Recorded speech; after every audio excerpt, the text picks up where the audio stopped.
You know that old cliche where some poor dope says, well, it couldn't possibly get any worse? And then right after it friggin' does. Well, Rwby, Battle for Beacon, is kinda like that. The story starts off with the students of Beacon rallying to the kingdom's defense. Weiss, Blake, and Yang are seeing to the school, while Rwby, Team Juniper, Team Coffee, and the loser teams make their way off the stadium, with a little help from the general. But things get complicated when Alex hijacks Atlas's Terminators and makes everything a whole lot worse. So while the remnants of the Atlas military and the Beacon staff struggle to combat the Grimm, Oz goes and gets Pyrrha for her, treatment.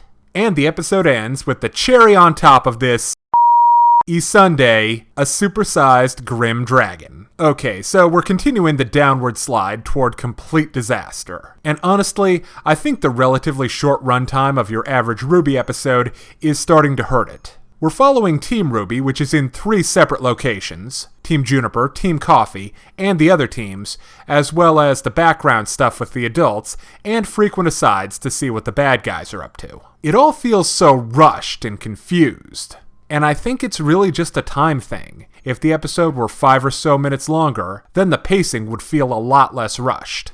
Now let's talk about the action. There are some really creative moments, like a Nevermore getting pummeled by those stupid rocket-powered lockers. There are also some neat new varieties of Grimm, like some cool griffins, and the absolutely awesome dragon, who's gonna be one hell of a final boss fight. Now for the larger plot. It seems like the fate of the Fall Maiden power is ready to be decided, with the wizard called Oz ready to give it to Pyrrha, and the Wicked Witch of Remnant ready to seize it for herself. Now one thing that I'm starting to get annoyed at is how the Black Queen program is capable of doing just about anything as long as it somehow relates to technology. It's just kind of an all-purpose plot device. That or Atlas really is foolish enough to put one system in control of its entire force of mechanized infantry. Finally, let's talk about character development. I'm pleased to say that Emerald is showing clear signs of developing a conscience.